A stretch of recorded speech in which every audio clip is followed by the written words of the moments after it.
बूढ़ी अम्मा गर्मी से बेहाल। एक बूढ़ी औरत तेज धूप में एक लकड़ी के ठेले पर अपने बेहोश पोते को लेकर जा रही थी।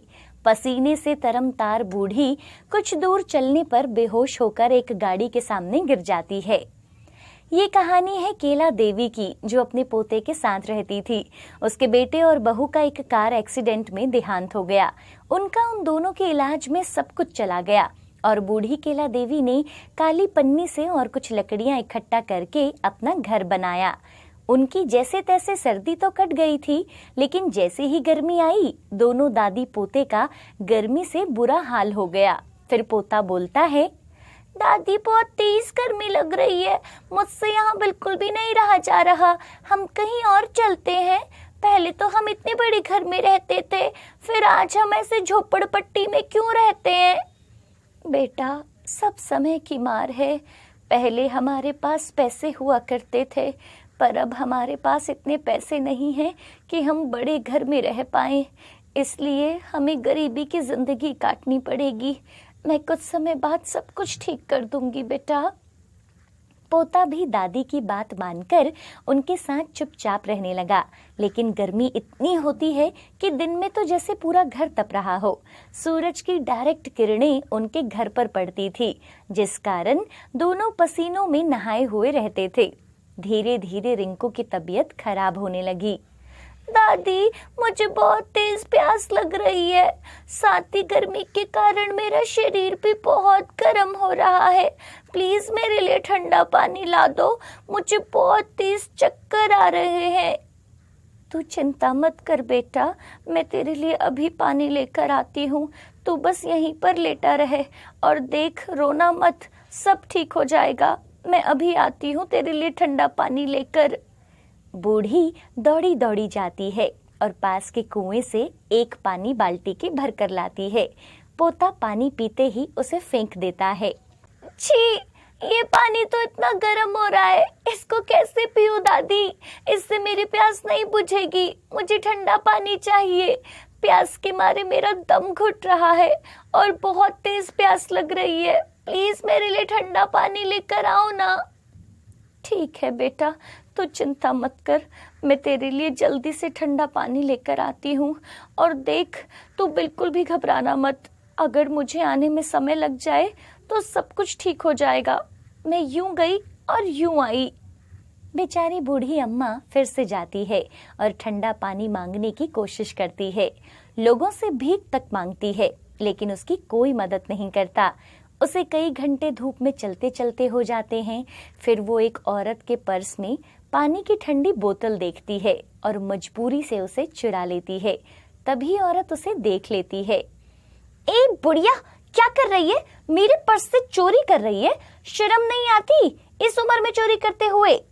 नहीं नहीं बेटा, मुझे पैसे नहीं चाहिए, बल्कि कुछ और चाहिए था। दरअसल मेरा पोता बीमार है और उसे ठंडा पानी चाहिए था। मैं कब से ठंडा पानी ढूंढ रही हूँ और लोगों से पैसे की मदद भी मांगी, पर किसी ने मेरी मदद नहीं की। मुझे ये ठंडा पानी चाहिए। मैं आपके हाथ जोड़ती हूँ, मेरा पोता मर जाएगा, मुझे ठंडा पानी दे दो। ये सब बहाने मुझे मत दिखाना, मैं सब जानती हूँ। अब पकड़ी गई तो पानी का बहाना कर रही हो। तुम चोर ऐसे ही होते हो। नहीं नहीं, मैं झूठ नहीं बोल रही हूँ। प्लीज, मैं तुम्हारे हाथ जोड़ती हूँ, मेरा पोता मर जाएगा, मुझे थोड़ा सा ठंडा पानी दे दो। मैं आपका उपकार कभी नहीं भूलूंगी। उस औरत को बूढ़ी पर तरस आ जाता है और वो उसे पानी की बोतल दे देती है। इतनी ज्यादा धूप में जब बूढ़ी दौड़ी दौड़ी अपने पोते के लिए पानी ले जा रही थी, तभी तेज धूप से उसका भी बुरा हाल हो गया और उसे भी चक्कर आने लगते हैं।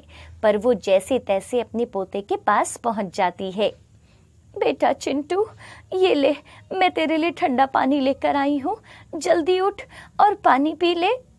अम्मा अपने पोते को उठाती रहती है, लेकिन चिंटू नहीं उठता क्योंकि वो बेहोश हो चुका था।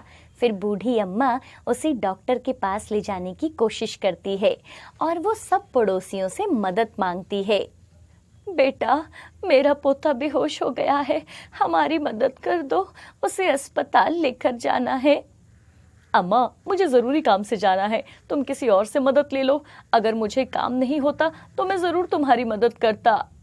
बूढ़ी अम्मा सबके दरवाजे पर दस्तक देती है, मगर कोई भी उसकी नहीं सुनता।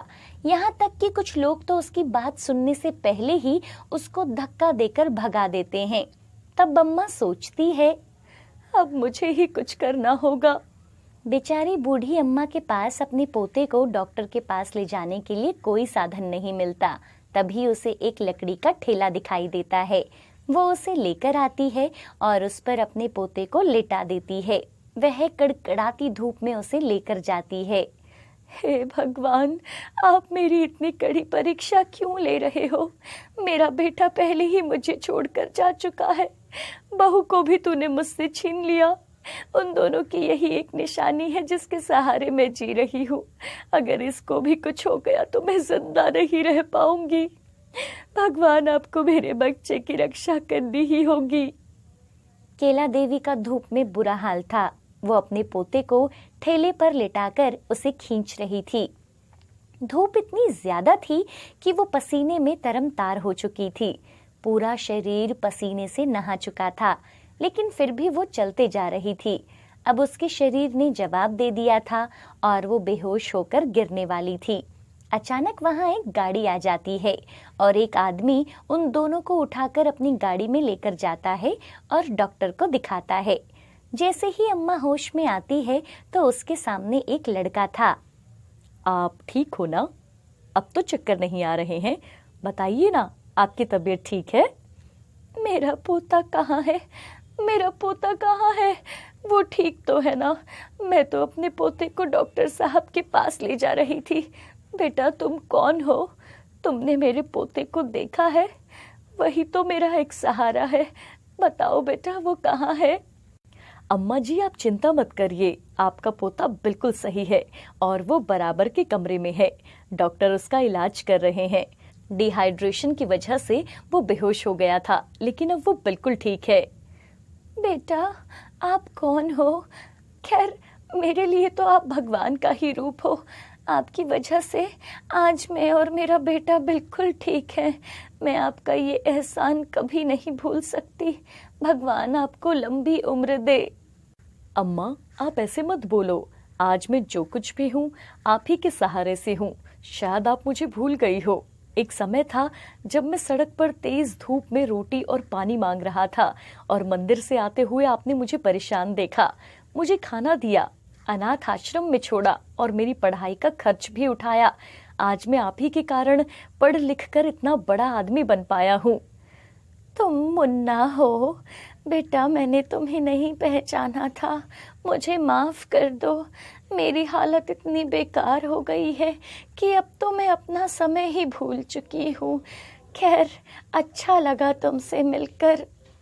केला देवी अपने बारे में उस लड़के को सब कुछ बता देती है।